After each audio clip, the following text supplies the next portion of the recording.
Hai anak-anakku yang smart dan hebat, selamat bergabung di video pembelajaran Sosio Smart, media pembelajaran sosiologi yang asik, keren, dan menyenangkan.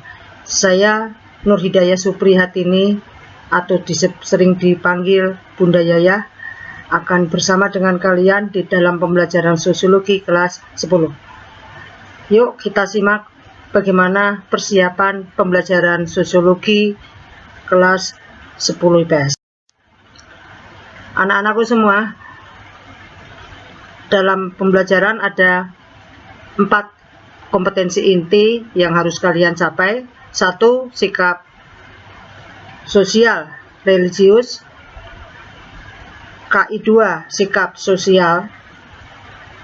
KI 3. Pengetahuan. Dan KI 4. Keterampilan. Adapun kompetensi dasar KD yang harus kalian capai dalam 1 tahun ada 4. 1. Fungsi sosiologi dalam mengkaji gejala sosial. Yang kedua, KD tentang individu, kelompok, dan hubungan sosial. Yang KD ketiga, ragam gejala sosial. KD yang keempat, metode penelitian sosial. Nah, menu belajar atau sebaran materi untuk KD 3.1 antara lain adalah hakikat sosiologi, nanti bicara tentang pengertian, ciri, objek kajian, sifat hakikat, metode penelitian, gejala sosial yang dikaji dalam ilmu sosiologi, fungsi sosiologi diantaranya fungsi penelitian, fungsi pemecahan masalah, fungsi perencanaan, dan fungsi dalam pembangunan. Dan nanti akan diakhiri dengan materi peran sosiolog dalam masyarakat, baik sebagai teknisi, sebagai ahli riset, maupun sebagai pendidik. Adapun menu belajar sebaran materi untuk KD 3.2 diantaranya adalah tentang identitas individu, identitas kelompok, hubungan sosial, mulai dari pengertian, ciri-ciri, syarat-syarat, dan berbagai bentuk hubungan sosial, baik yang bersifat asosiatif atau mengarah kepada persatuan, dan disosiatif yang mengarah kepada perpecahan.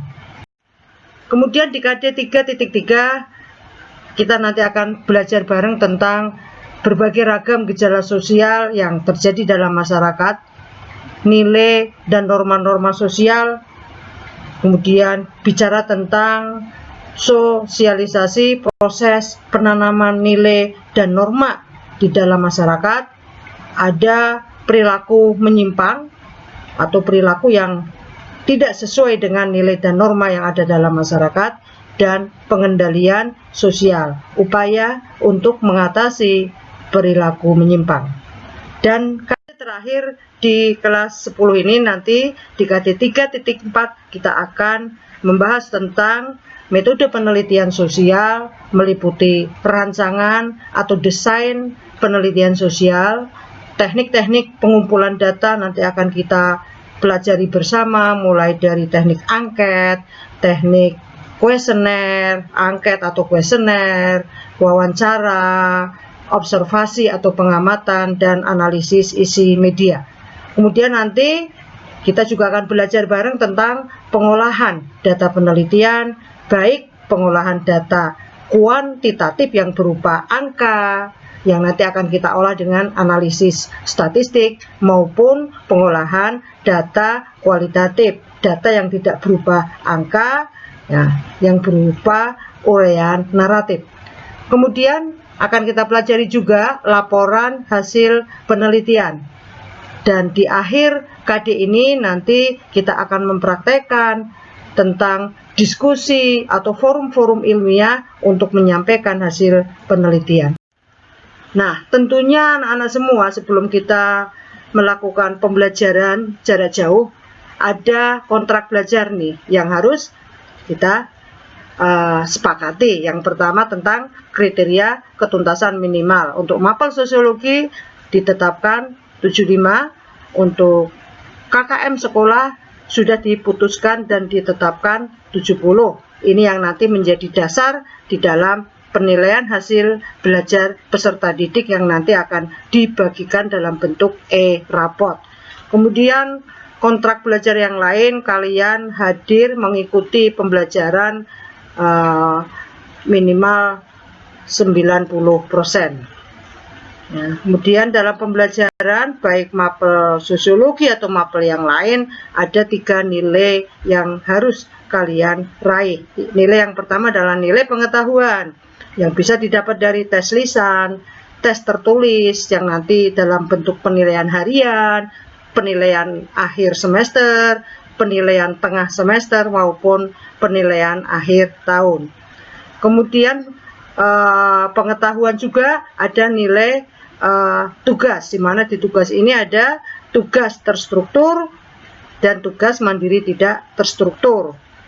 Ya, perlu diketahui, saya hanya mengingatkan, kalian pasti sudah paham bahwa tugas terstruktur adalah tugas yang waktu pengumpulan ditentukan oleh guru.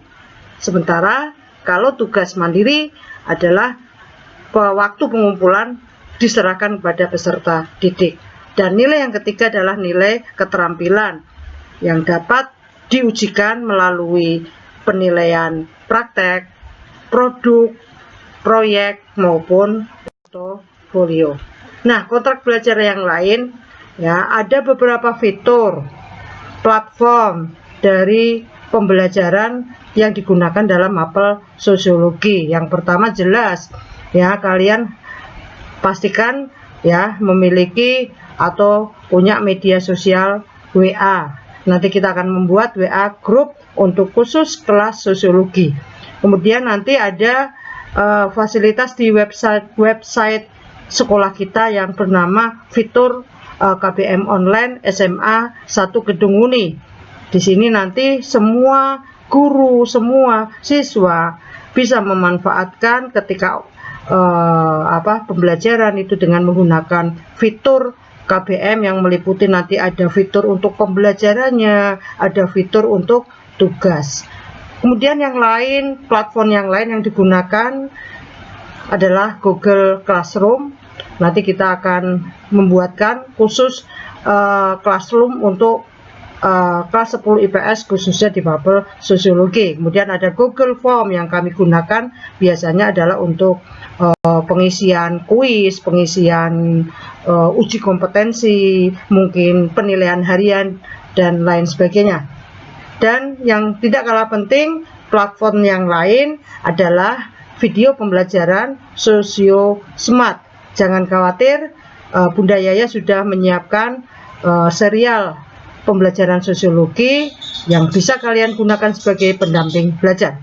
Nah, selain itu kalian bisa menggunakan sumber belajar atau platform yang lain ya untuk menunjang kalian dalam belajar. Ya, nanti banyak link, ada Rumah Belajar Kemdikbud, ada Jateng Pintar, ada Kuiper School. Alhamdulillah sosiologi sudah lama bergabung dengan sumber belajar Kuiper School. Kemudian ada Quizzes game, di situ nanti dengan permainan menjawab soal-soal untuk menguji kompetensi kalian. Selain itu mungkin nanti di websitenya MGMP Provinsi ada fitur yang khusus untuk pembelajaran selama pandemik COVID-19. Dan kalian bisa mencari sumber-sumber belajar yang lain melalui channel YouTube di video-video pembelajaran khususnya sosiologi. Oke, barangkali ini sekilas video pembelajaran yang mengupas tentang persiapan yang harus kalian lakukan dalam mengikuti pembelajaran jarak jauh. Pastikan kalian sudah menyiapkan Android, HP, smartphone. Kalian juga sudah memiliki akun Gmail, email Gmail untuk mengakses fitur-fitur yang nanti digunakan di dalam pembelajaran sosiologi. Selamat belajar, mudah-mudahan sukses selalu menyertai Anda. Jangan lupa tekan tombol like, subscribe, dan share video ini untuk pembelajaran sosiologi Oke, itu saja. See you next time. Selamat dan semangat belajar.